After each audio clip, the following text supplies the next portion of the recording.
All right, and we are back.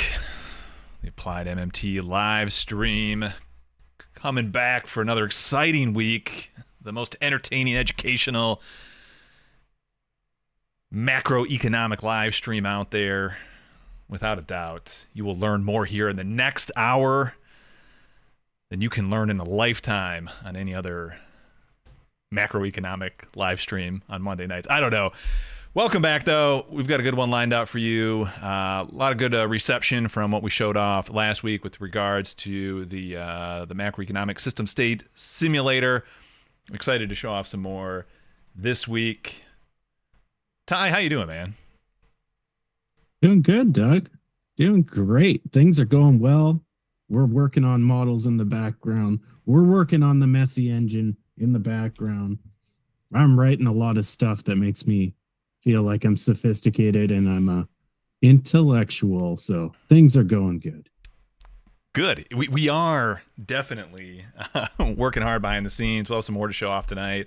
We added a few more shock type functions to the model that we want to show off tonight. But as we get into things right now, what I do want to discuss is maybe a little market update in terms of where we're at. Of course, we are now post FOMC, and so the Federal Reserve set their target rate, and 50 basis points was the decision.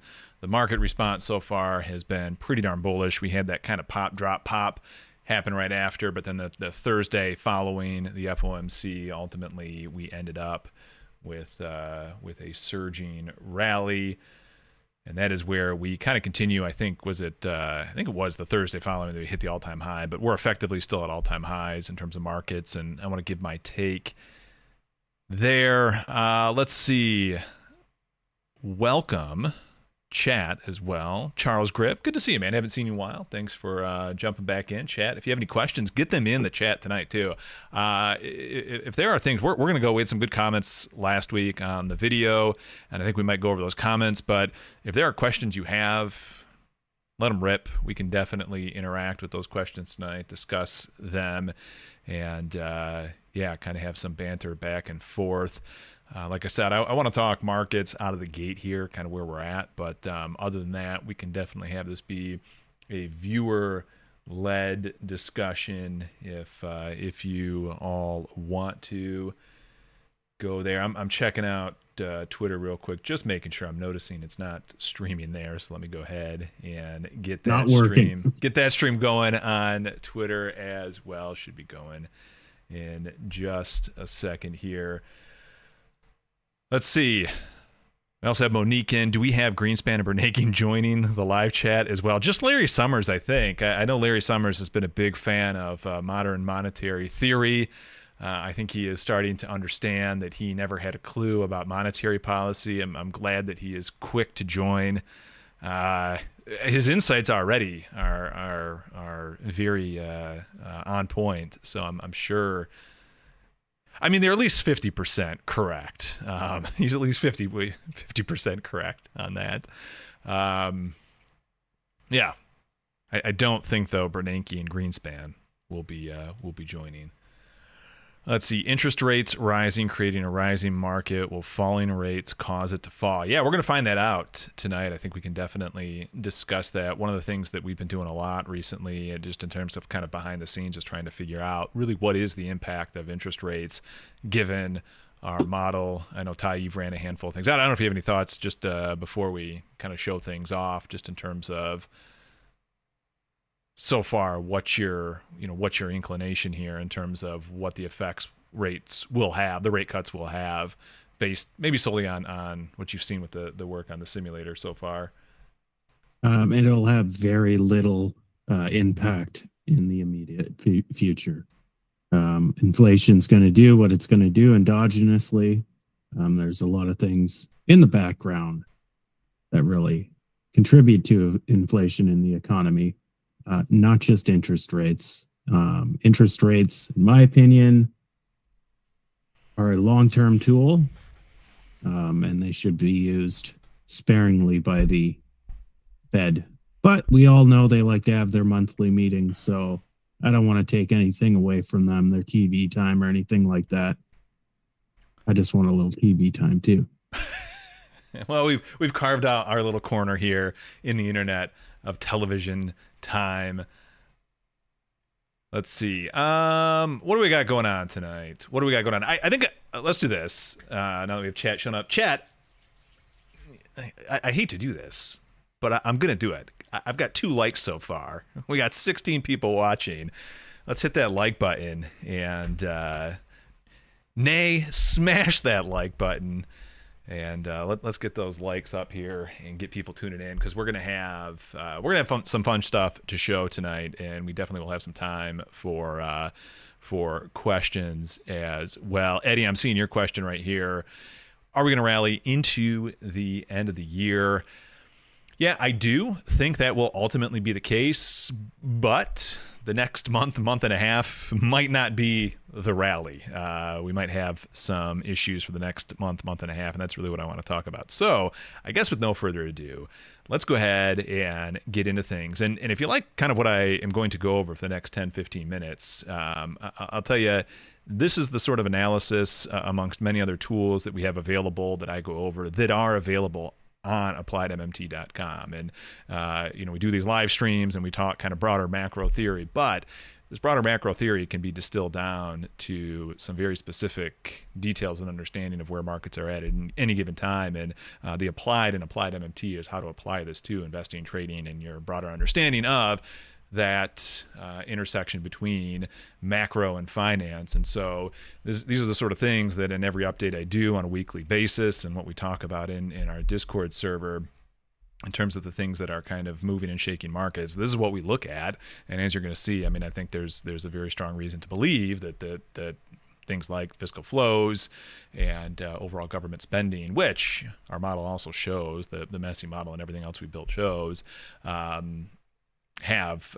kind of the main drivers, at least of asset prices. So here's what I'm seeing right now, and I'm gonna what I'm gonna do is, if you go back, actually, I think if you go back to July, maybe even June, one of the things that we were seeing here is we were seeing the fiscal spending really start to slow down. We had a massive April tax season. We had a very strong June corporate tax drain as well. And so this green line that's on the chart right now, that green line is the 90-day average. And then I use a little calculation to smooth that green line out. That's the purple line, so it's a little bit more smooth. And you can see going all the way back to the April tax drain for tax season, we've really been fading in terms of the flows over time, kind of the average flow over time.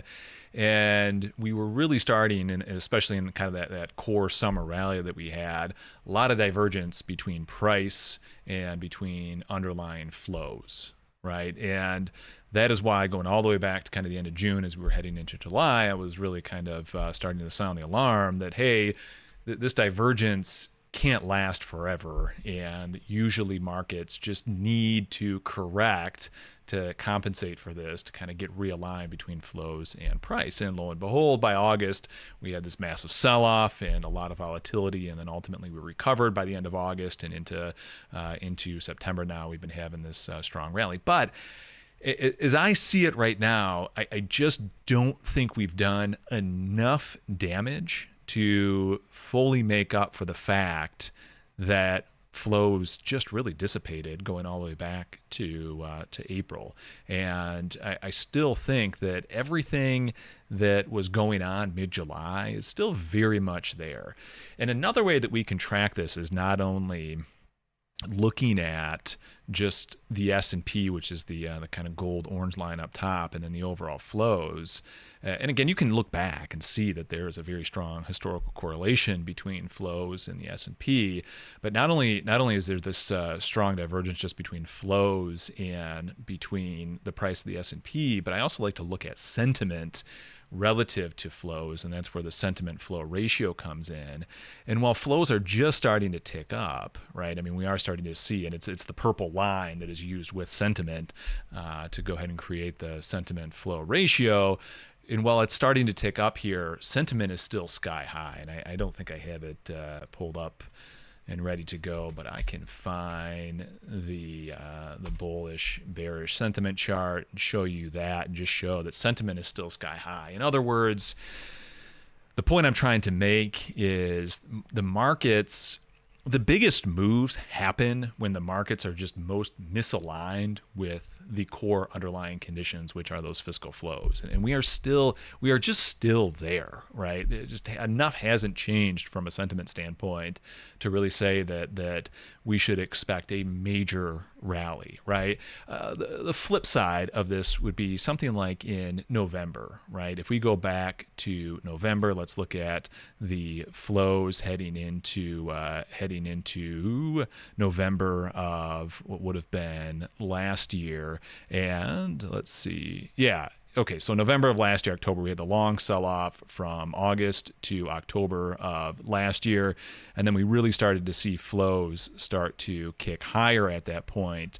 And at that point, we were also seeing sentiment, rock bottom, right? Bullish sentiment, rock bottom. That was a misalignment that would have been a great buying opportunity, right? Because sentiment was not aligned with the strong flows, and lo and behold, we get this very strong rally. And now we're a little bit to the opposite side. And the point is it's not that this is kind of an end of the world top, because the longer term trajectory of markets is just established by the overall business cycle and the strength of the business cycle, and that remains very robust.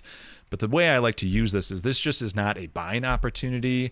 It's a potentially profit-taking opportunity. If there's if the way you position your own book is maybe possibly looking to take profits, it's an opportunity like that then is going to hopefully set up for a nice buying opportunity when sentiment finally resets enough relative to flows to allow the sentiment flow indicator to go ahead and reverse. And then as you can see, in October and October, November of last year, as we were getting into that bottoming period, the sentiment flow indicator was showing that we were essentially in kind of a buy signal at that point. So overall, my assessment of where we're at right now is it's not going to surprise me at all if we end up getting a bit of volatility through the remainder of September into October. We see some selling.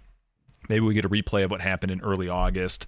Maybe it's not quite that severe, but we get a little bit of turbulence, and then after that, the outcome is really then dependent on the longer term trajectory, which I still think is very bullish. I know there are some in the kind of applied MMT following the fiscal flows space that are not quite as convinced as I am that we're still in a good kind of bullish scenario, even despite the rate cuts. But I still think we're there. And one of the charts that, again, is available at AppliedMMT.com for pro subscribers is the cumulative deficit spending year-over-year change. So effectively the rate of change or the flow of deficit spending year-over-year. And because this is inflation adjusted and we've had some very tame inflation, we're still seeing just really strong levels of the increase in deficit spending year-over-year. So I'm just maybe down line there will be some impacts of the rate cuts that will be digested in the longer term business cycle that might change things 6 months, a year from now in terms of where we would have been had they not happened. But I'm not seeing anything immediate here, and I'm certainly at this point not terribly concerned about any imminent recession.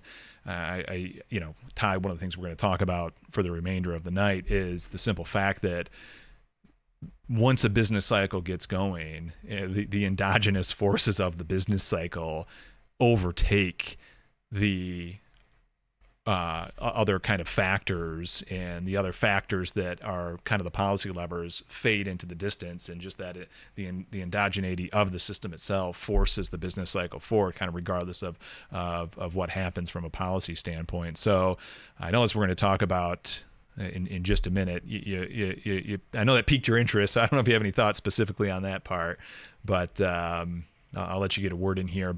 But overall, I'm pretty confident that after some volatility here, maybe in the next couple of weeks after that, we should expect a push higher into the end of the year. Ty, I'll let you get a word in if you want. I'm learning, Doug. Good. This is Okay. valuable information. So I'm just taking it all in, Taking some notes. taking some notes, and yeah, I'm definitely interested in once a business cycle starts going, there's a little in the way of policy that's going to change that cycle, whether it's going up or down. So that'll be fun to talk about. All right, I got a couple questions in here. We can definitely go. Those net flows have never gone negative. I mean, they go negative multiple times a week in terms of net flows, in the sense that we have a table that shows the single day net flow. So yeah, in a net flow would be just when more taxes come in and spending goes out on that specific day. In terms of the 90-day average, yeah, they have gone negative recently. In 2022, they went negative. Of course, this is in the kind of major bear market, and that's, again, the 90-day average. And we were absolutely anticipating that heading into April, because the tax, the 2-year kind of tax window that so many people were allowed to defer taxes post-COVID.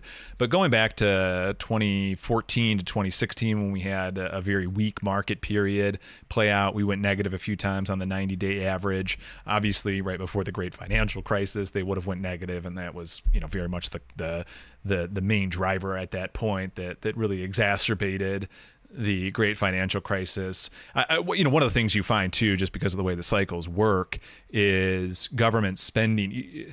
Taxes increase as the broader business cycle grows. And if the government isn't offsetting the higher taxes and the higher growth you're getting from the endogenous money growth, then those taxes eat into government spending.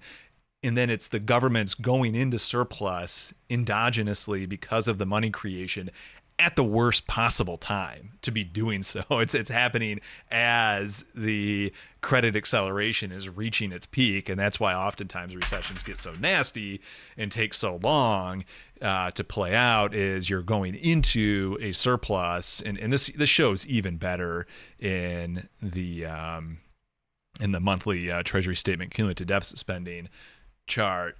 You're really going into a surplus scenario at the worst possible time, because that's when you need spending to accelerate to offset the inevitable contraction of the government spending, and that never ends up happening until the automatic stabilizers kick in. So yeah, we definitely can go negative, do go negative, and that is usually preceding some very turbulent times in markets. And kind of the most negative we've went in the last 20 some odd years, well, I guess, yeah, more than 20 years, is before the dot-com bubble burst, before the great financial crisis, and then more recently in 2022 as well. So, I mean, it's, if you want just a very basic investment strategy, it's run, get out of Dodge when spending goes negative. And you can show this to what's wild too is you show this to so many people on Twitter and they still don't even get it. This is doing so much damage to the business cycle. I don't know if you have any thoughts on that, Ty, as I look through some other questions here. Just going back to what you said about governments going into surplus there because of economic activity being so great, their tax receipts go high and they are literally taking back more than they're giving.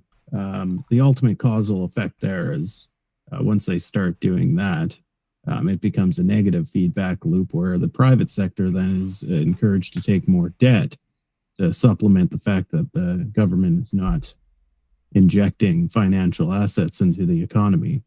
And then you have a private debt crisis that develops, and we saw that in 2008. So, yeah. Hopefully we won't be back there anytime soon, but you never know. I saw something on Twitter today saying Trump wants to pay off the national debt with crypto or something like that. So maybe we'll be back sooner than we think. We'll see. Question: what should the behavior of long duration bonds be in the forthcoming monetary environment? That's a pretty good question. I think the way I would answer that is, I mean, as it stands right now, the market is expecting another 100 basis points worth of cuts, and if that's the case, and your expectation is that inflation continues to drop and growth cools down, then the Fed will continue to cut. If the Fed continues to cut, then bonds at the long end should probably start, getting a jump on the Fed, and so we should start seeing the long end push up as that expectation propagates through the yield curve.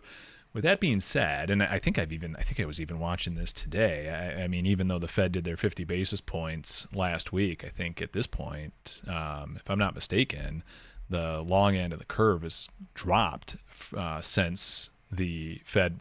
Correct me in chat if I'm wrong about this, but certainly we've not seen a strong rally in bonds over the last week following the Fed. So my expectation is, I mean, my kind of personal call now. I don't trade bonds, and I don't put any position on bonds at this point. In terms of making any active moves on this, but my overall call is that we are going to get inflation. The price of TLT went down. That's what I thought. Yeah. So, my expectation is that we're going to start getting some surprises of inflation in the not too distant future. By that, I mean probably in the next couple months, probably even before the next Fed meeting in November.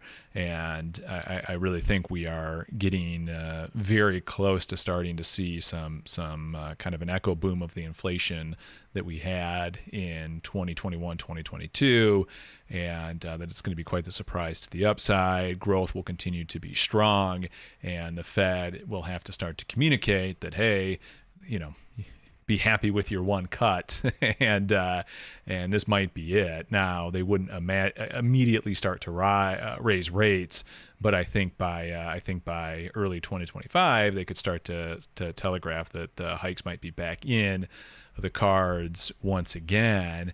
And the minute you see a surprise to the upside on inflation, bonds are going to digest that immediately, especially the long end of the curve is going to digest that immediately, and they're going to know exactly what that means. So bonds will fall, and the yield on which will then rise and compensate for the fact that markets are going to see that there's just no way that the Fed gets those cuts in. So in my estimation, 6 months, a year from now, we should see TLT lower than it is right now. That would be where I would be leaning towards, given kind of what it is that I think is about to happen here in the coming months. So good question. One last question here, Frank. We got credit cycle boom. I do think so. I think that's where we're headed, and I think that is definitely playing out in the data as well. All right, Ty, what is on your mind tonight? What should we do now? Let's go through some of the comments maybe from last week. All right, give me 1 second to go ahead and pull those up. Chat. Yeah, we did have some good comments, and I'm going to make one adjustment here. All right, let's pull those comments up. I know this is a little zoomed in here, but we will. Ty, you can pick on me if you so need to. I just. Why did you make the adjustment? Yeah, What's wrong? We'll never know. All right, let's zoom in. Oh my God! Now it's showing anyway. It's showing anyway. I don't think there's anything too embarrassing. I don't know how to turn off the suggested videos on YouTube, and so all right, we'll just reset it, and you guys can pick on me that I do in fact listen to early aughts pop music still to this day, and you will see. It's not too bad, Doug. It's not too bad. You're doing okay there. It's okay. I'm more interested in what you watch and what's being suggested to you than the actual comments. Maybe I should focus on the comments. Thanks, man. All right. We'll go ahead and interesting discussion on price markups. I work predominantly on climate change, so I'm biased to those impacts. But aren't the policies advocated by people like Isabella Weber on price controls and buffer stocks going I'm assuming he's saying going to be crucial to maintaining a functional system? I don't see how climate change will have anything but an inflationary effect.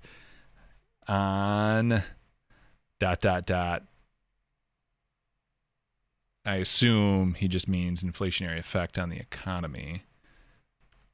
Yeah. So what I know Climate Bind. Okay.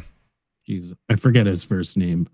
Good guy. So what he's saying there is ultimately resources are going to become constrained moving into the coming decades, and that's obviously going to be inflationary. And it's a little bit, it shouldn't be outside of economics, but it's a little bit out of economics. So if we're looking in the short term, we're all kind of discounting that for now. Um, and if we go back to Isabella Weber, great figure in economics, but completely wrong about firm markups. And so the argument there from her camp is, of course, these aren't going to be, big aggregate cuts. They're going to be selective to individual corporations that some entity will assume that they are price gouging and make that call and cap what they can mark up on the products and services they sell. And they'll have to be deemed critical to the economy. Now, politically, that'll be next to impossible ever to implement in a crisis because there's so much division politically.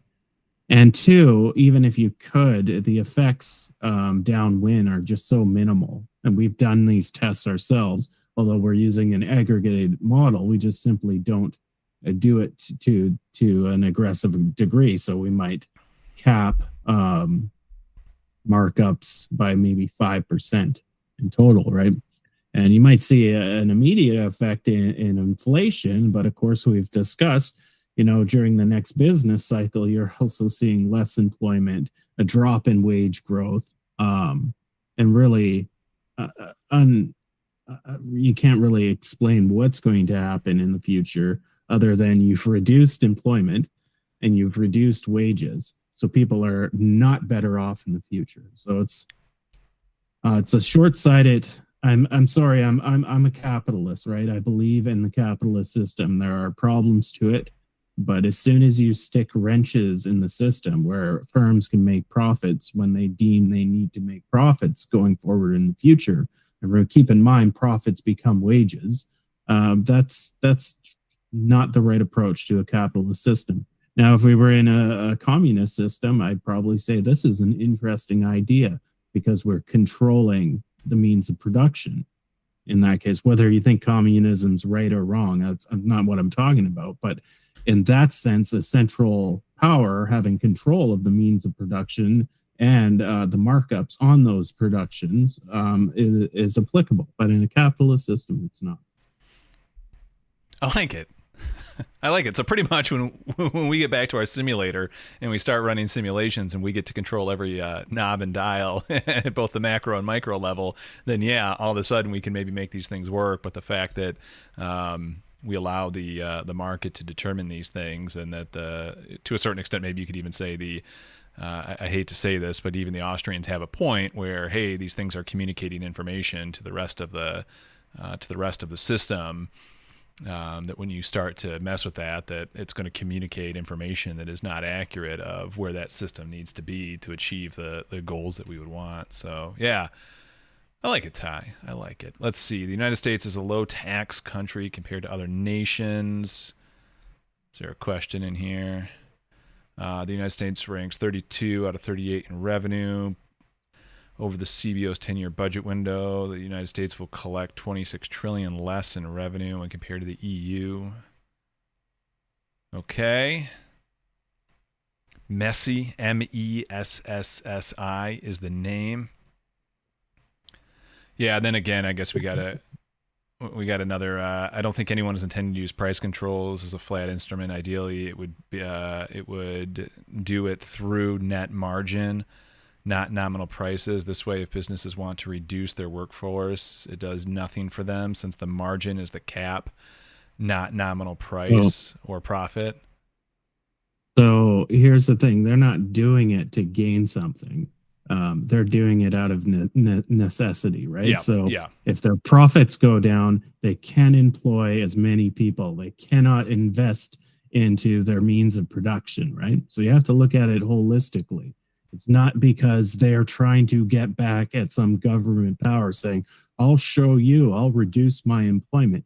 It's just a causal chain in the overall system, right? If a firm has less profits, they will invest less into their capital base. Their capital base creates output. With output, you need labor, right? So if you're reducing those things, you're going to reduce, your output in labor. So it's a cause of the policy. It's not behaviors of CEOs saying, "Oh, we'll get you back. We'll just turn down our production even more," right? They don't want to. No corporation wants to do that. They want to keep growing. They want to keep making more profits, and that all involves hiring more and more people, right? So they're never just going to decide we're not going to hire as many people. But out of necessity, when you take away their profits, they have no other means, right? Other than maybe increasing their debt levels, which we ran in the simulation, and it showed people actually increase their debt levels. Yeah. So that's what it is. And yeah, I'm not suggesting it's a flat instrument. And in our model, the way we counteracted that, because we're an aggregated model, the messy model, we just simply reduced it a tiny bit to demonstrate the same effects, right? Yep. And if you're just targeting specific corporations in the economy, again, they have obligations to foreign suppliers, right? So those foreign suppliers aren't going to be asked to reduce their markups, right? So it's just something that would never work in a capitalist system. It's nice. It sounds fluffy, like you're taking care of the workers, but you're actually hurting the workers in the long term, right? Profits are your future wages, right? A strong business base, a productive business base in your country is a good thing for workers because they make money. That's the way it is, right? Same thing for entrepreneurs, right? They want to go out there. There are times in the business cycle when you can raise your rates, and then there are times where you can't. It becomes too competitive, any number of reasons, and you don't have the opportunity to raise your prices. So you have to remember, if you cut the one time where corporations and large firms and medium firms have the ability to pass off new prices so they can earn additional profits, you take that away, in the next part of the cycle, they're not going to be able to raise their prices because the economic conditions aren't correct at that time. So now you've taken away the part of the cycle where they can raise profits, and then you'll remove that policy. And then in the other part where you say, okay, now you can mark up all you want, they can't because of the competitive conditions in the market. So it's just a terrible, terrible policy to ever think of. It's so one of the worst things I've seen proposed in the last decade for progressive movements. And I'm a progressive guy, don't get me wrong. But that's a stupid, stupid thing. And that's my opinion. As we've been mentioning too, the takeaway here is this is why something like the messy approach that you developed, Ty, and that we're getting out there, which is we need an approach that understands the entirety of the macroeconomic system through the lens of system dynamics, understanding how each policy change impacts the entirety of the system and how that propagates through to not only the immediate 6-month future, but into the end of that current business cycle into the next business cycle, to understand what is the real cost at every level. And at the end of the day, the cost is it's worse for everyone to do something like that, and is not in any way benefiting anyone at all. So right on, full agreement. Let's see. This question came up. So this is from our live stream 2 weeks ago, and I just, this is great. You guys need to read about time preferences. Interest rates are not naturally zero. Would you loan me money at zero? LOL. I think that stands for laugh out loud. No. Sorry, couldn't help myself, man. Couldn't help myself. What do you think, Ty? Would you loan Well, JT Theet. we have to really discuss what rate we're talking about, right? Because there seems to be some confusion around that. Yep. Of course, a bank that's in business and has a profit motive, of course, they're not going to offer you a loan for 0%. Of course, nobody's suggesting that. Now, when it comes to the policy rate, and if you read a little bit about Warren Mosler and what he suggests, the natural rate it's 0. That's the policy rate. So we run, let's say, the Messi model, and we run a ZERP. Doesn't mean interest rates and bond rates are going to be 0, right? There's still a market for those, right? We're talking about the policy rate. And so there's a moral argument that it should just be kept at 0. I wouldn't necessarily wholeheartedly agree with that, but I will say it tends to 0 just through the act of monetary operations via government spending and the central bank supporting monetary operations. And what I mean by that is, as the economy grows, there needs to be more and more reserves in the system to support that economic activity. So essentially, the Federal Reserve is always buying enough treasuries, mortgage-backed securities, to grow with economic activity and grow the reserve base in the banking system. And government spending is just a component of GDP. I don't know why people one side finds it so evil. It's just economic activity, right? And it'll grow over time. It's about 30% of GDP, and it grows over time with the growth of the economy and stays around, the share is around 30%. Acknowledging those two factors and you model it, the rate always tends back down to 0. You can introduce a shock, you can bump up, it'll always drift right back down to 0. So mechanically, rates aren't being manipulated down. So the Austrian argument is, they're manipulating rates to go down. They just naturally go down. If there is any manipulation, it's actually the reverse. So the central bank has to step in and change their policy and say, I am not going to buy as many assets to grow with economic activity.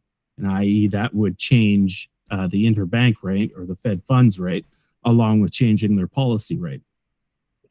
So they have to step in to push the rates up. But if you just let the system be, let it run endogenously, acknowledging that the central bank has to grow reserves with economic activity, and the government spends and grows with economic activity, the rate drops to 0.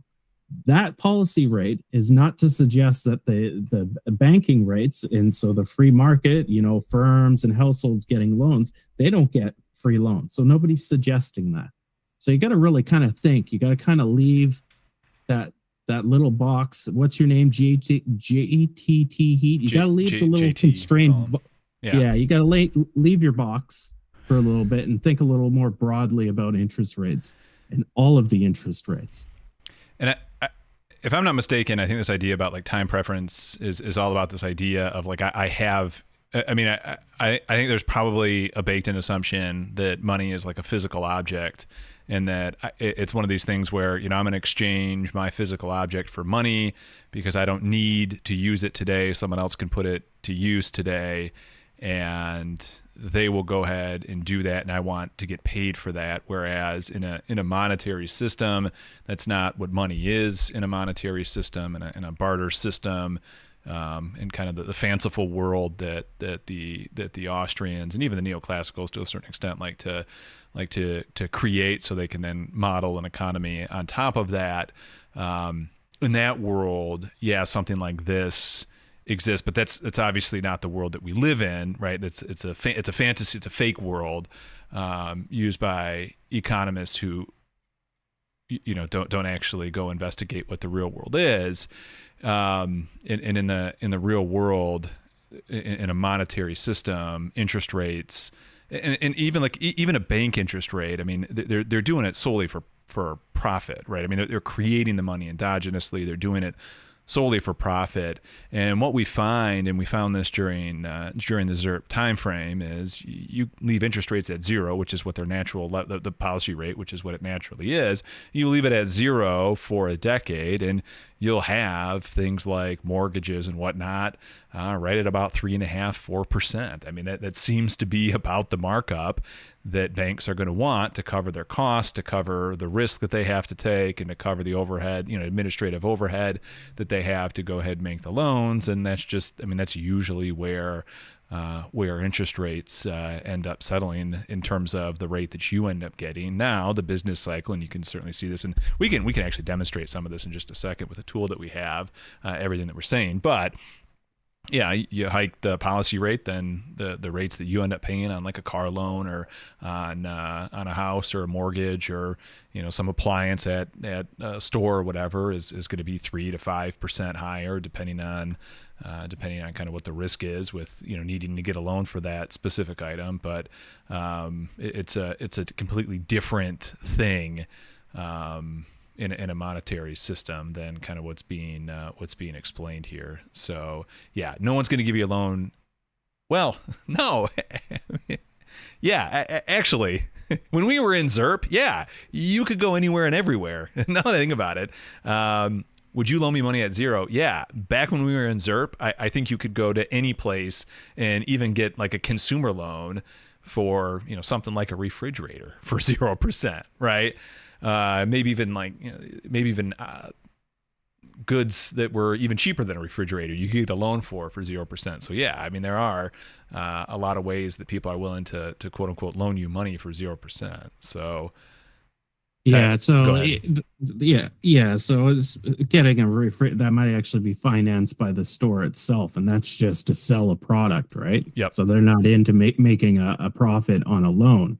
But if you go back to like traditional loans, you hit the nail right on the head. If you remove the policy rate, which is just a way to push up the markup that banks will charge. So if you look in aggregate, all they got to really be concerned about, and obviously in the micro system, they're going to be loans officers are going to be looking at your credit, et cetera, et cetera. What they're looking at is inflation over time. They need to beat inflation and then mark up above it. So if you looked at ZIRP, when we were running at ZIRP, we were around 2% average, maybe a little bit below. So the banks were just marking up a couple points above that. You probably get a car loan or a mortgage at 4%, let's say. And all the policy rate is just a artificial markup. So if that gets pushed up, then banks have another constraint aside from inflation, and that's what they're loaning to each other in the interbank market. So now they have to consider, okay, well, I have to mark up above what I'm paying for my loans in the interbank market when I make commercial bank loans, right? So that's all that is. I'm seeing some questions come in here. Wouldn't it be more natural for there not to be an interest rate at all? Why is there a central bank and a Fed funds rate? Well, so the Fed funds rate is actually, which is intervened by the central bank, but there's a market between banks to loan their excess reserves. And that's considered a free market, even though it's intervened. It's a tool of the Fed. Banks want to lend that out and earn income as part of their income stream. So then you would ask, well, banks are parasitic. Well, no, not really. They're part of the lubrication of our transactions in everyday life, right? They serve a purpose. So you could argue that the Fed could keep a target policy rate at zero. But then what do we do? What do banks do with excess reserves? Well, if that's a problem, what did we start doing in 2008? We started providing interest on reserves. So short of, if you wanted to do that, you could get really theoretical. You would have to nationalize commercial banks. So you remove the profit motive for them in situations like the interbank market. So you just destroy that market. But you would need to nationalize banks. And I don't think I would agree with having a nationalized banking system. I like the idea of a government controlled central bank that operates somewhat independently of political ideologies. I like that, but I also like a competitive market with commercial banks. And I think it would be a slippery slope to go down nationalizing banks in order to have a policy Fed funds rate at zero. So, Ty, what I'm going to do, and Django, I see your question in here. We'll get back to it in just a second. Ty, what I want to do to just kind of show this off, and let me know if there are any charts that I should be pulling up on screen as well.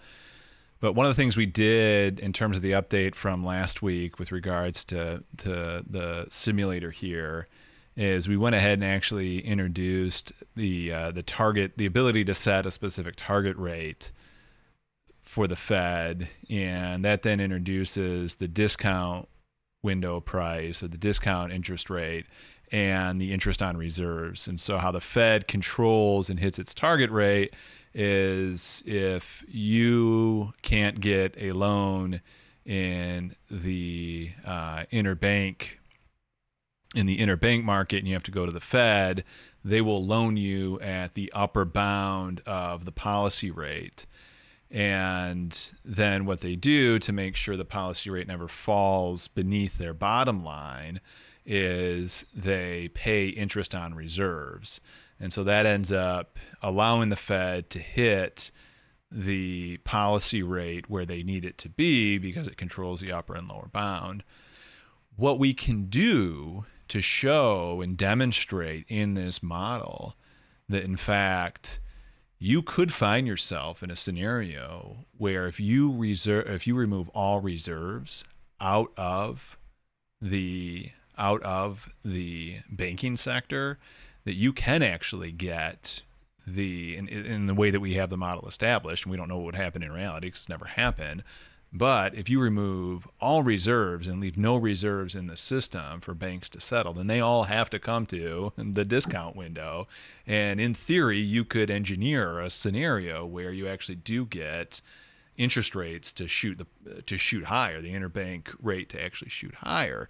And what this demonstrates is that the Fed then is taking an active, the Fed and the Treasury combined are taking an active measure to push interest rates higher because they have to absorb the reserves that get created when government spending happens in the first place. And so what we can demonstrate is that naturally, as long as there is reserves in the system and the Fed isn't taking active measures to force the interest rate higher, that will actually force the interest rate lower. And you can even see it in just the simulation right here that we have the initial pop and then drop, because as it is in this model, the model has plenty of reserves in the system. Ty, I don't know if you have anything else to add to that point, but yeah. So basically, we started this. We have a custom base run, and we started a slightly out of.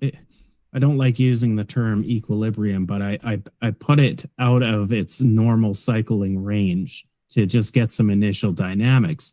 And what it caused was a shortage in reserves. But as everything adjusts just dynamically, it demonstrates that it will always tend back, even after like some shock of it being outside of its typical range of fluctuation. I'm just talking about the overall business cycle.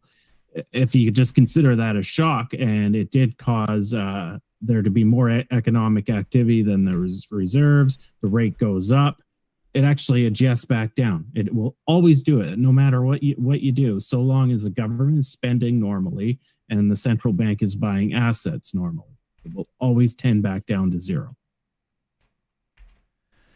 So what I've done here, and I gotta turn this back on real quick, is hopefully this all ran correctly. But we'll go ahead and bring up the I did my best to optimize the thing today, the entire system today. But despite my best efforts, we're still having some issues with the actual app wrapper itself. The solver itself is running super fast behind the scenes, and I'm very content with that. But the wrapper itself, we gotta fix. So I'm gonna go ahead and turn off the individual run here and just show that what's taking place is, and I can kind of scooch this around just a bit and show that the policy rate right now, and I want to kind of just get this moved so, well, actually we'll move it on this edge.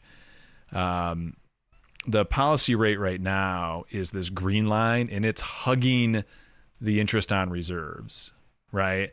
And so it's never, there are so many reserves in this system that it's never popping above the discount window rate, which is the blue rate. And this is exactly what you end up seeing, right? So in other words, if you go on the Fred database, and I can bring this up real quick, and you type in Fed funds rate, and on top of that, you add in the interest on reserves, is it? I think two data sets for that. Yeah, it ended up getting discontinued. Do you remember what the is it? The interest on reserves, that's one of them, and then interest on reserve balances is the new one. So you got to type reserve balances. There we go. And that's the new data set. Oh yeah, darn. Okay, so this only goes back to 2021. Oh well, this will still show. You can combine them both. Okay. By just having them both, right? They disconnect right where the new one starts.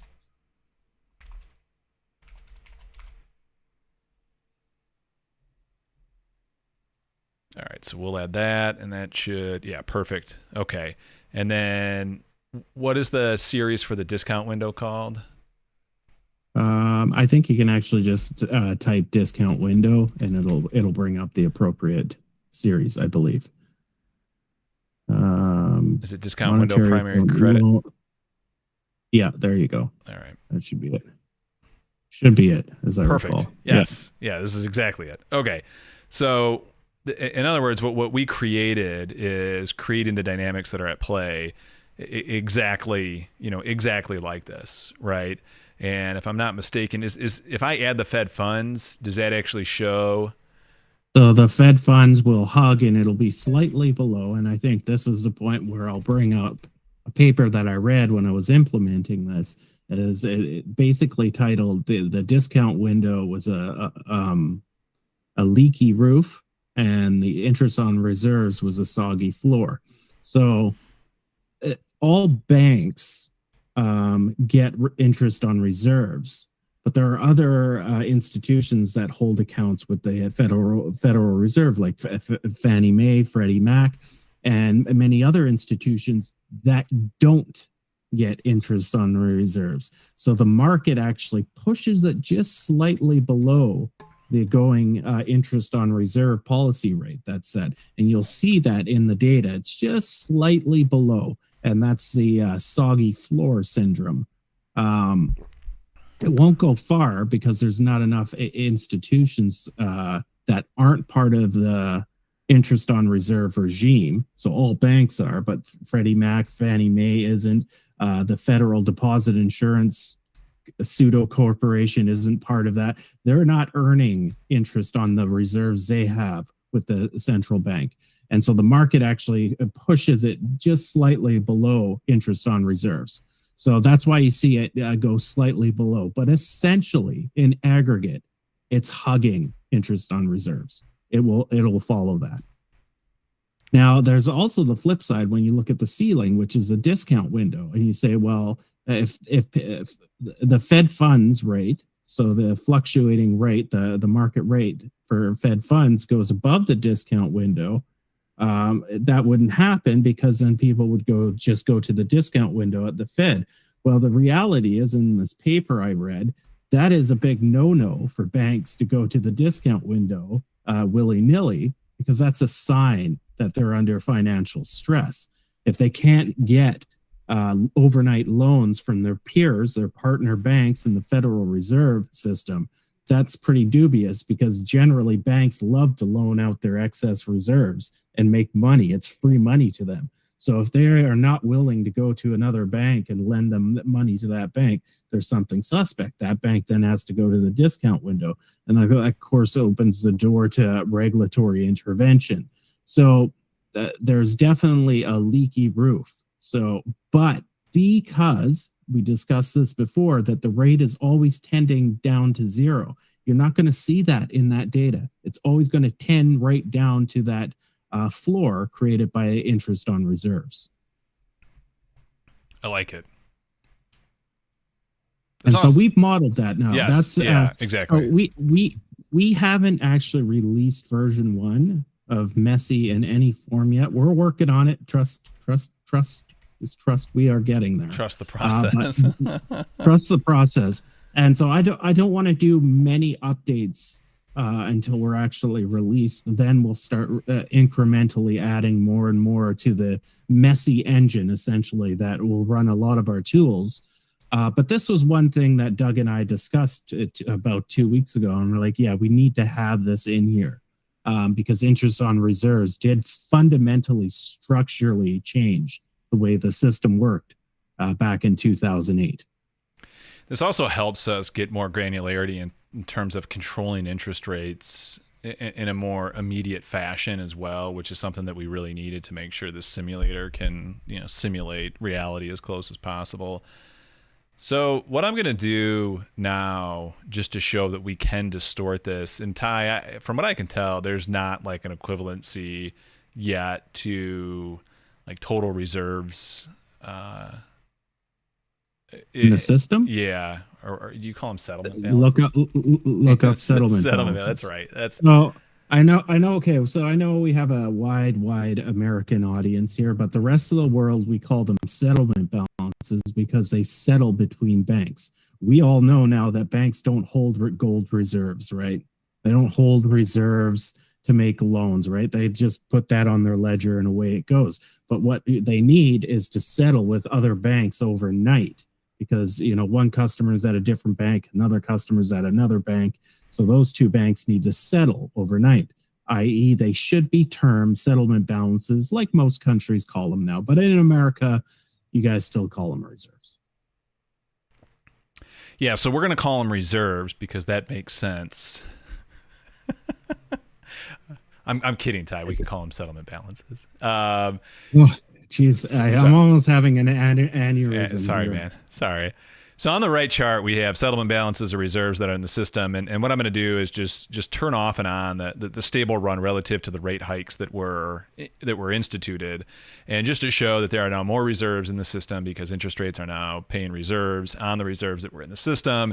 And we have that divergence between the two. Now, what we need to do, and part of the reason why we're seeing in our simulation the interest rates play out the way that they are, like they do in reality, is because just like in reality, there are a ton of reserves in the system. So what we can do to get those reserves out of the system that are taking place is we can actually start selling more bonds into the system to go ahead and absorb. And it's really funny if you actually go look at the I think it's the H41 report, which is the Fed balance sheet report. It uses the word absorb reserves, and it's like such a good analogy because that's exactly what the Fed, or that's exactly what the Treasury is going to do. So what we're going to do is we're going to actually increase starting in, we'll go 2023. We'll go ahead and we'll introduce the buying of these bonds, and so that's going to be the selling of these bonds, and so that's going to be right where my little mouse cursor is wiggling right now on the left chart. So right around here is where we'll induce that, and hopefully as we induce that, we can actually see on the custom run, we'll see bank reserves completely collapse.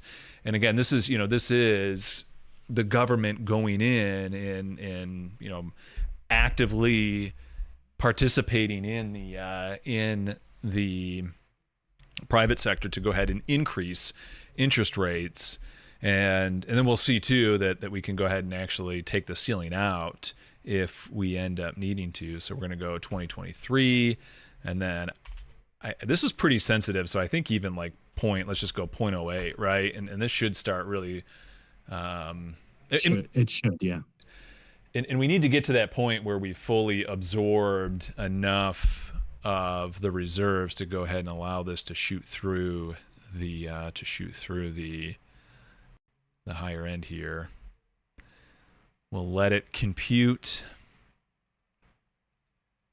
I'll read chat as we do that. I'm seeing some GDP, only government consumption expenditures and gross investment are part of GDP. Ooh, this is interesting now, because we effectively did get some reserves to start leveling, so we've started to see some absorption of those reserves, but we're still seeing, because there's still reserves left in the system, instead of the interbank rate hugging the interest on reserves, it's now actually hitting the discount window. So let's go ahead and double this, see what happens then. I'm sure this will completely collapse things here and allow us to hopefully shoot through the upper end of the discount window for the exact reasons that we said that it would.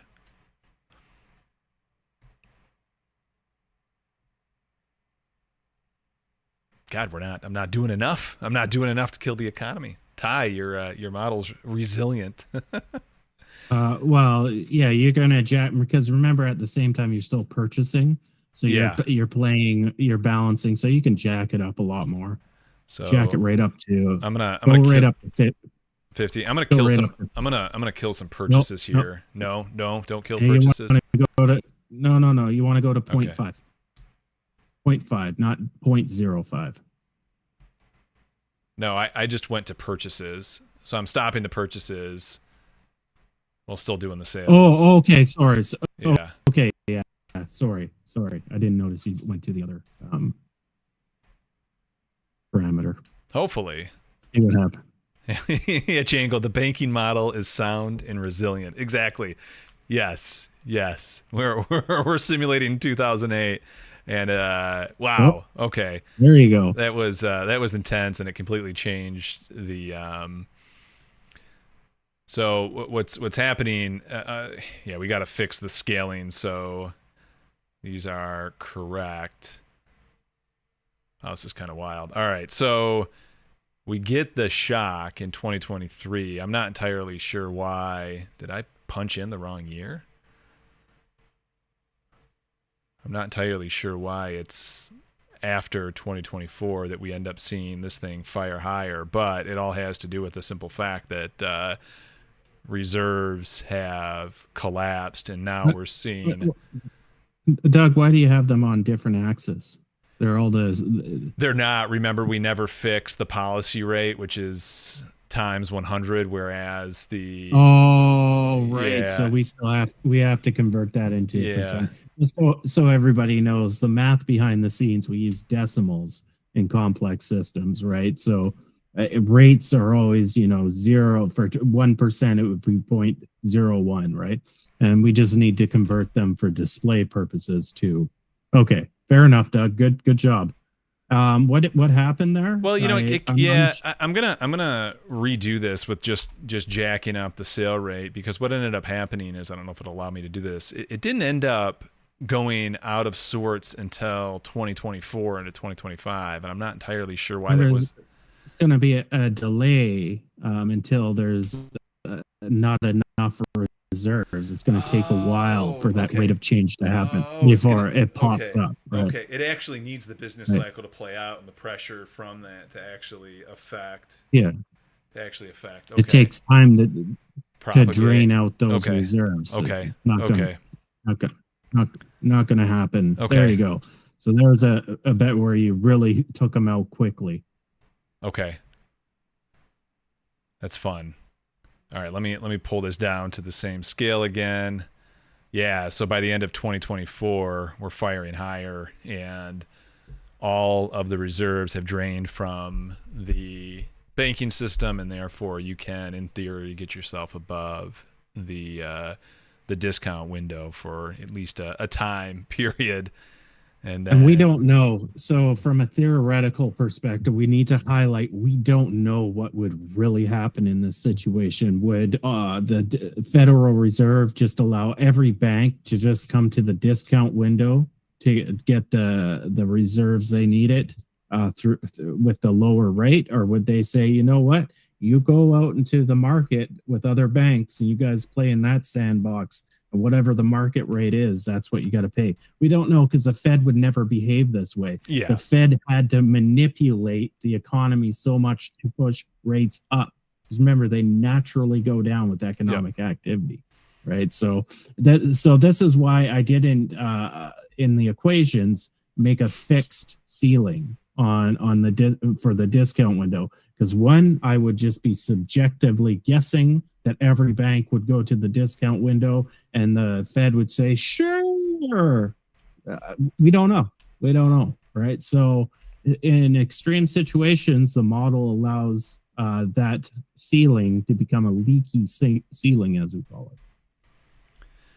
So this is where we're at in terms of some of the new inputs that we have on the model, and we are very, very close to hopefully being able to get this in everyone's hands to play around with, or at least some version of this. I'm seeing, Ken, what really happens, the Fed ensures adequate provisions of reserves and relies on the announcement effect to do the real work. Yeah, I mean, yeah, Ken, in reality, I think the point I was trying to make is we'll this is theoretical because the Fed has always said they will never let it get to this point anyway. And like you're saying, I mean, they have a lot of things in place that will ensure that we never actually get there.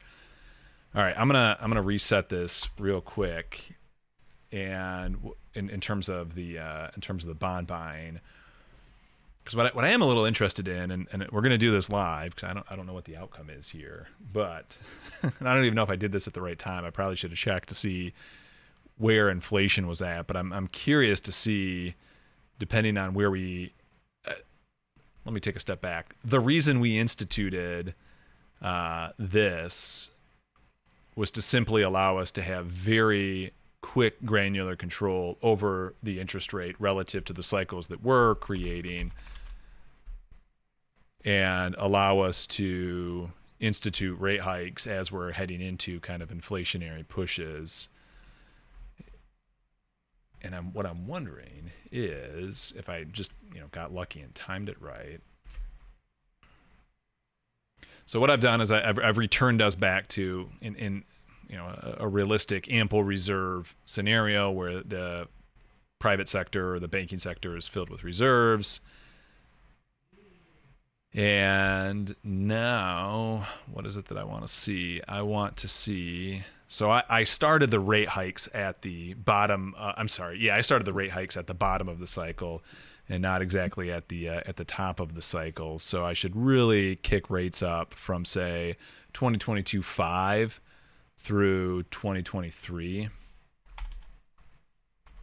So we're going to go 2022-5. We're going to go 2022.25, and we're going to go, 0.75, and we're going to go 2023, and we're going to be a little bit more reasonable. We'll go 1, we'll go 3, and we'll go 5. And we'll do something very similar over effectively a 6-month period in our cycle to what the Fed actually did. And I think I have everything else off at this point. Oh, I have 2024. So a year later, we actually do some cuts. Okay, that's actually not too dissimilar to what played out.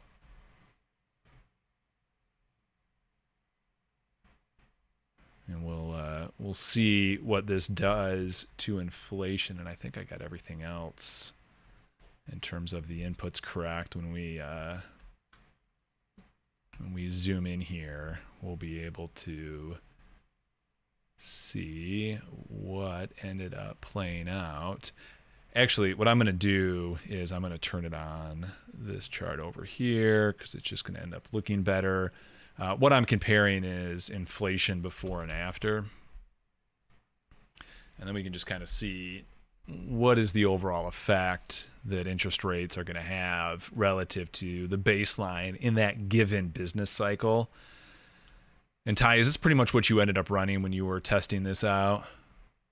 Yeah, I actually did a whole blog on this. Nice. Is It's it on on my Patreon? Yeah, I knew that. If you go to Ty's Patreon, patreon.com/relearning economics, you can read Yeah. this, So this I exact did blog. it a little more. So I actually did a fine tune, and my argument was even with perfectly timed monetary policy, you essentially have to crush unemployment to get a reduction of about 0.75% inflation in that cycle. So we went from 0 rates or whatever the rates were up to 5. And what effect, minimal effect, did we get on inflation? Barely nothing. 0.5%. Right? Yeah. So you got to remember that 5% to the common household. That's huge for car payments, mortgage payments, especially if you're on a variable mortgage. I know in the US, you guys have some different rules, but up here, even if you're in a fixed mortgage, it resets every 5 years. But if you're in a variable mortgage, well, you're pretty hooped. That's a lot of money. So you got to look, is the payoff really all that great? Now, in the long term, I advocate that monetary policy at some fixed rate is probably good to bring stability over a range of, let's say, 4 or 5 business cycles. But to use it during an inflationary event, transitory, because they're all transitory, because it's an endogenous thing, part of the business cycle, it's pretty ineffective. So you see the reduction in inflation there is minimal. It's 0.75%. Meanwhile, if you go to maybe things like unemployment, they go through the roof, right? Or output really goes down, right? So the trade-off isn't necessarily all that good, right? So this is what I wanted to end up seeing, and one of the things I think we have to think about too is what's kind of interesting is when we institute these rate hikes, we're doing this in this model, and maybe by next week we can have this set up to demonstrate differently. But we're doing this at a relatively low public debt to GDP. In fact, actually, Ty, I think we might be able to just pull this off right here, and I'll show you what I mean. I don't know if it'll be as apparent in this, but what's not happening, and why we're kind of in a completely different situation is on the right chart here. And again, you're just going to kind of have to see the contrast between the colors as I change the stable off and on. So it's actually in this current run, because the business cycle ends up dipping.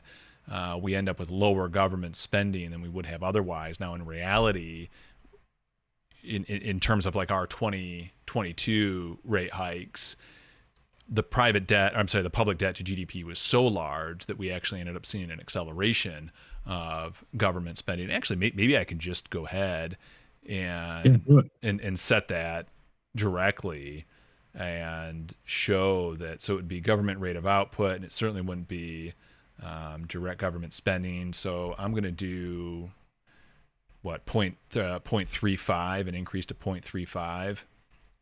Yeah, we can see what happens. We'll see what ends up happening. Maybe we might have to inch this ever so slightly higher, and we'll go ahead and start this at 22.5 when the rate hikes started to, hopefully what we want to do, in other words. And this is, by the way, I mean, this is what a simulator is, right? Where there are some variables that are endogenous. The vast majority of them are endogenous, and the system's going to create that. But there's a handful of policy levers that you have control over to see, okay, this is how this actually ended up playing out.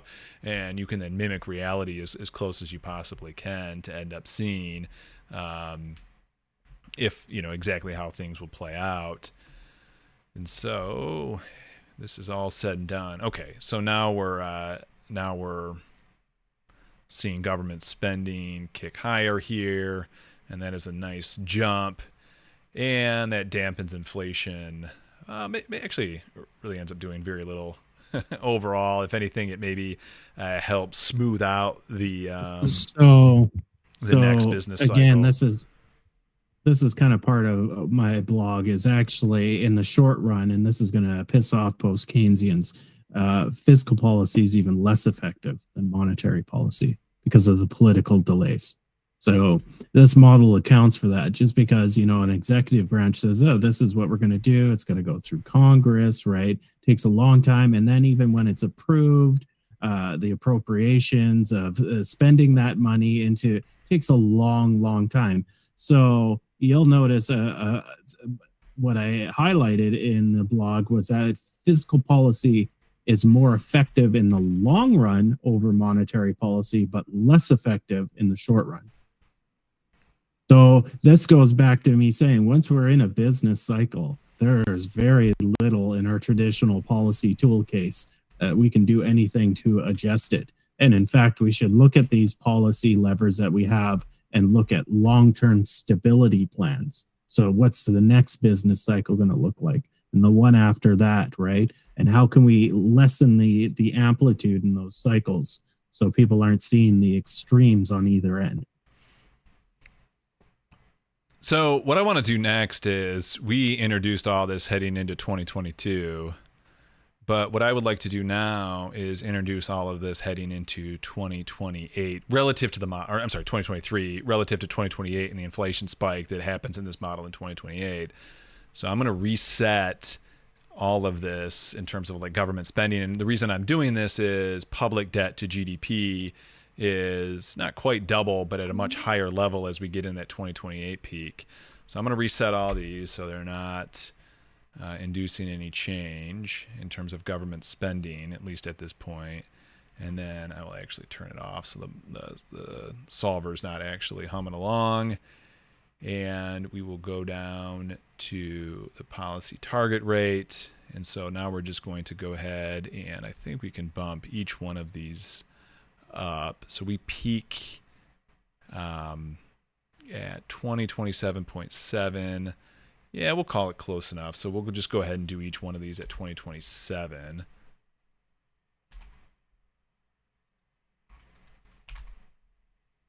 And let's just see if there is any noticeable difference in terms of what we get from not only government spending. Remember, I reset government spending, so government spending is going to be less, and then I want to see what happens if there's and it was about 0.5% in terms of inflation when we hit there. What's change 4, which is this one? So that 2021, that one should have shifted over.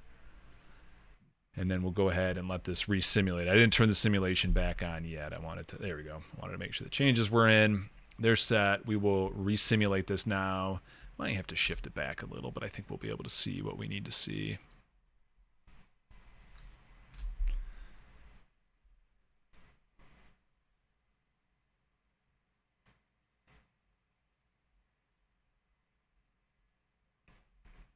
And again, by the time we get this in everyone's hands, we'll make sure that this thing is running as smooth. Holy cow.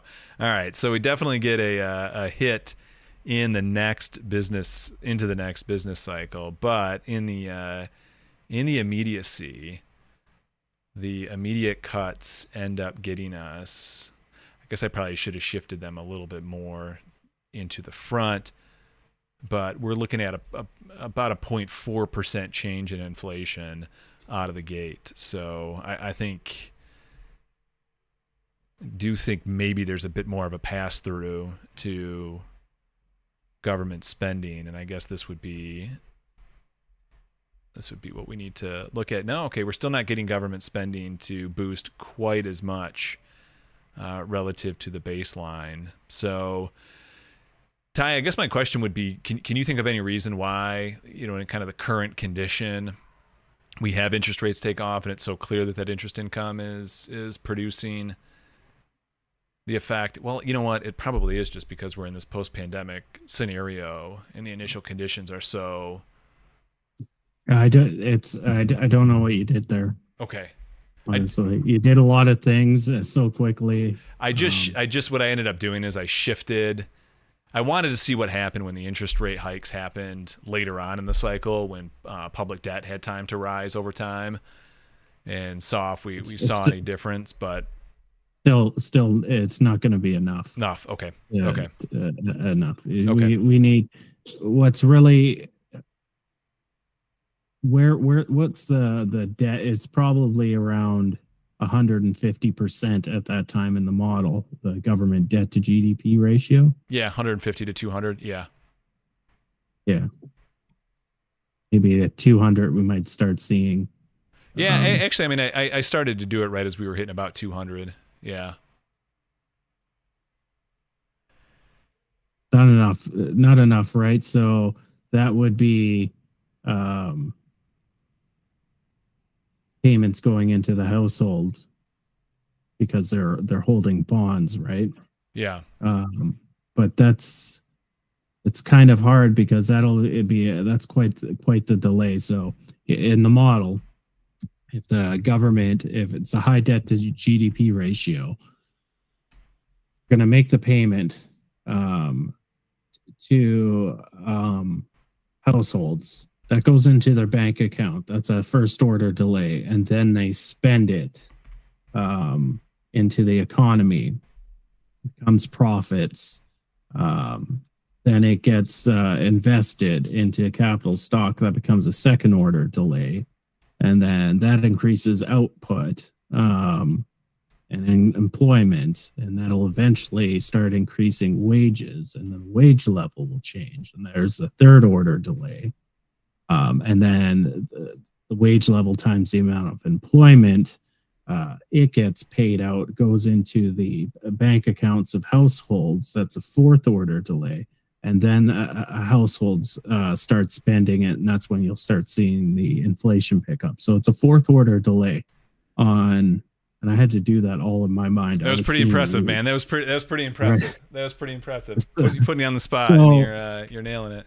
What we need to do to perform this test is we need to start the model at a high debt to GDP ratio, and then look over 10 years. Let it run. Okay.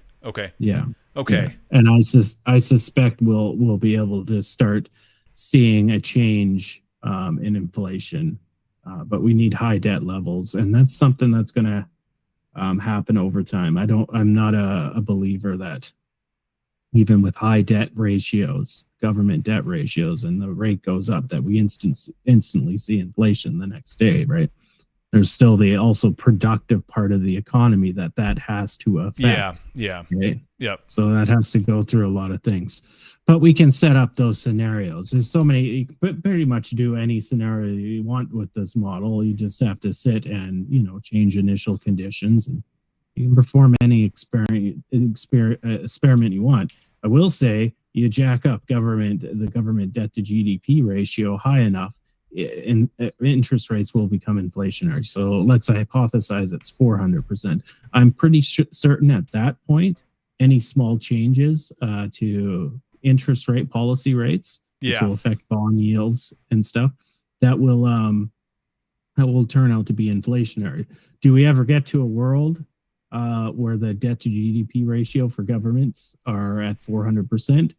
Maybe. We have that strong right side of the aisle that would probably never let that happen.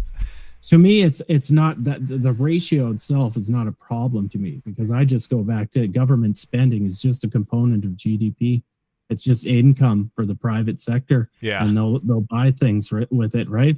And obviously, if you're spending beyond the capacity of what we're producing, then we'll have to import it, right? And then you have a chance of importing inflation, right? If there's not enough resources abroad for a nation to bring it in. But there's so many dynamics at play, right?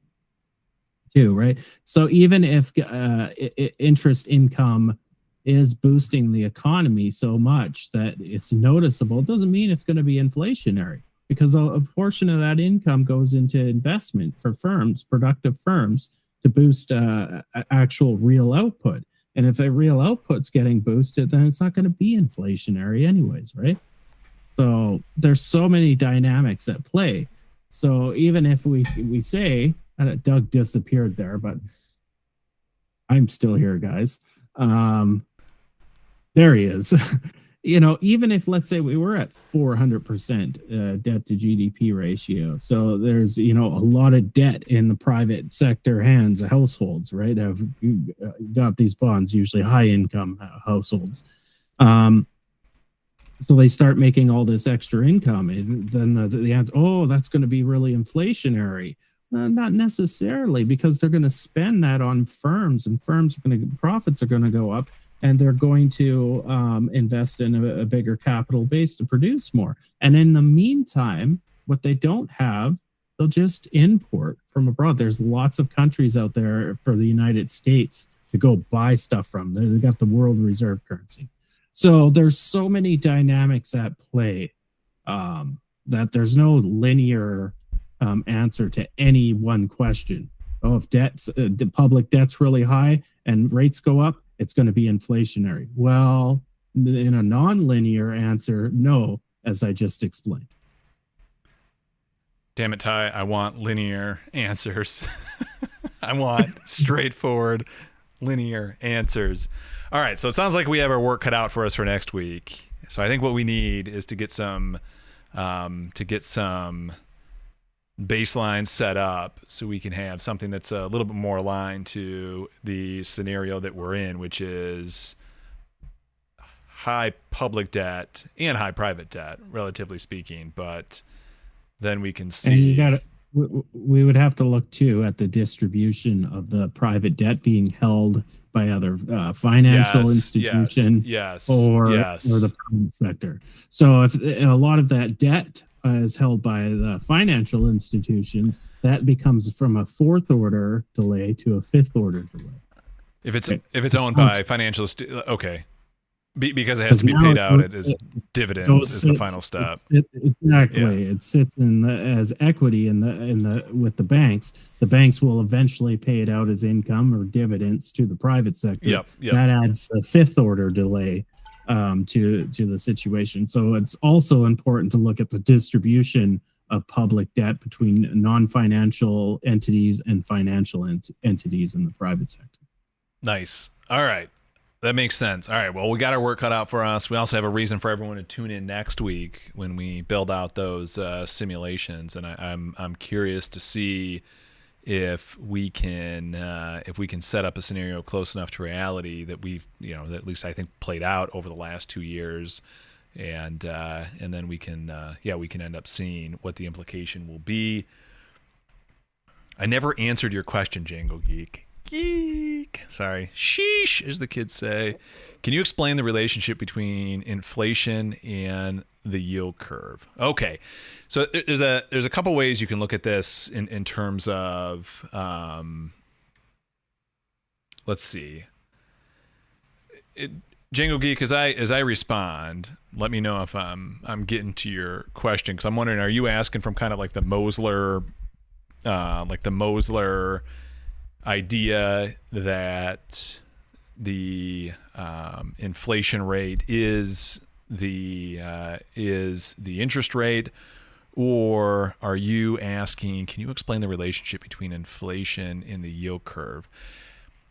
I mean, essentially, the way that I understand how the yield curve operates is that it is effectively what the market believes where the Fed will be at that point in time with their policy. So it's kind of like a futures betting market, if you will. Where's the Fed going to be 2 years, 3 years, 5 years, 10 years down the line, right? Now, obviously, 10 years down the line, it's impossible to predict, and there might be some sort of like duration premium that is asked or required, but the yield curve itself is just expressing where it thinks the Fed is going to be at that point in time, given the information that's available to it. And so if there's an indication from the private sector that inflation is ultimately going to be higher,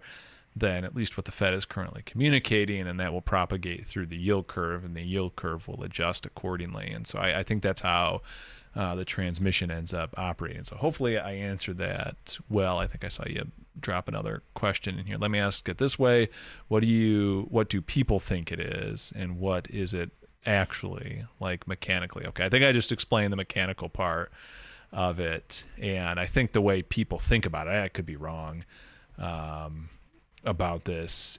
And okay, I gave you the answer you wanted. I don't yeah, sorry, I don't necessarily know what what the mainstream thinks. I mean, I think they think it's an indicator of like when it inverts, that's some sort of indicator that there's more fear baked in and uncertainty, and that's some sort of indicator to a imminent recession, which of course we found out it wasn't that wasn't the case. And I've had videos in the past on this as well, if you want to check out the channel. I think I've thought a little bit more into it back then. Ty, do you have any thoughts? I got Ken's question here. So by system dynamic model, I assume we mean a coupled system of differential equations. If a DSGE model is not one of those, what exactly is it? So a system dynamic model is a bunch of coupled ordinary differential equations.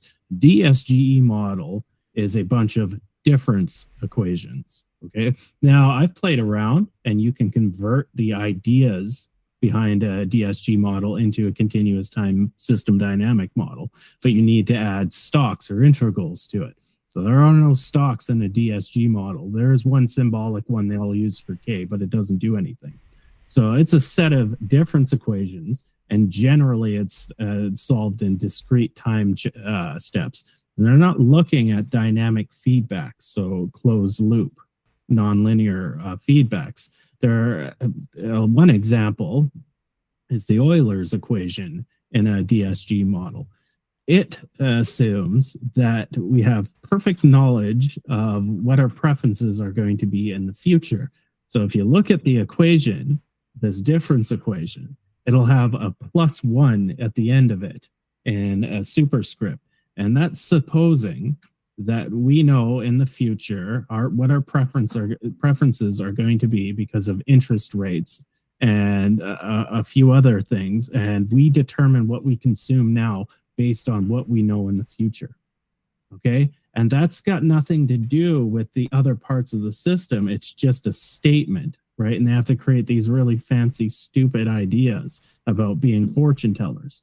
In system dynamics, we use information out of the stock. So when I was talking about different legs and stuff, that's information from all these different stocks, right, that are changing non-linearly to each other, right? So in a system dynamic model, instead of trying to think you can predict the future, you just look at your bank account. What's in your bank account and what's a consumption function, how long it takes for that bank account to run out. And that's how much consumption is. Of course, all the non-linearities are all the other things that are subtracting from that bank account, like maybe households are buying bonds, maybe they have interest rate charges they have to pay, right? So that bank account is fluctuating with a bunch of other interconnected parts of the system, i.e. that will change the consumption pattern, right? So huge, big F-word difference between system dynamic models and DSGE models. One, dynamic, the DSG models are not. Stochastic, yes, they do introduce stochastic equations into it, which I like. General, yeah, they're general crap. And equilibrium, our economic system is not in equilibrium. So that's the big thing in those models. It presupposes we're on a straight line trajectory and that we introduce a shock, it shocks up or down and then tends back to an equilibrium. And then the economy is in nirvana for the rest of history. That's not what happens in the real economy. We are in endogenous cycles, right? It'll oscillate around different equilibrium points, and they'll either be attracted or repelled, or they'll balance out and it'll create a cycle over time. He just responded, so discrete math instead of calculus plus unrealistic assumptions regarding Knowledge of the future. Yeah. Essentially, and Sounds like a good Ken, summary. I could talk for 2 hours on it. How bunk that stuff is. It essentially has its roots with Walras and his general equilibrium theory. So in the 1870s, right? This is where it all kind of started. So it's basically rooted in math of the mid 1800s, right? We don't need to do that anymore. We have powerful computers. Our laptops are powerful now, where we can run systems of equations, the messy models, hundreds and hundreds of equations, right? And solve them relatively instantly. So we don't need to, be stuck in, okay, let's start at equilibrium, have a little shock, and then have it go back into equilibrium. And that's our analysis, right? That means you have to create a bunch of simplifying assumptions that aren't even based in reality. So, yeah. This might be a good topic for next week too, man. I'd be interested to drill down in this some more. All right, that is a great question though to finish up on, Ken. Thanks for jumping in there and asking a good question. All right, chat. We made it through another week of just again the best the best macroeconomic entertainment and education you can get on all the internet. So thank you, chat, for tuning in. Ty, thanks again for jumping on. And like I said, we will have our work cut out for this coming up week to try and create some new simulations that can maybe see some dynamics that we did see play out in reality, kind of pre-baked into the model, and see how we can't get some various outcomes to play maybe a little bit differently next time. So we should have some big changes by next week as well. So make sure you tune in then. But until then, as always, good trading, everyone, and we'll talk to you next time. Bye-bye.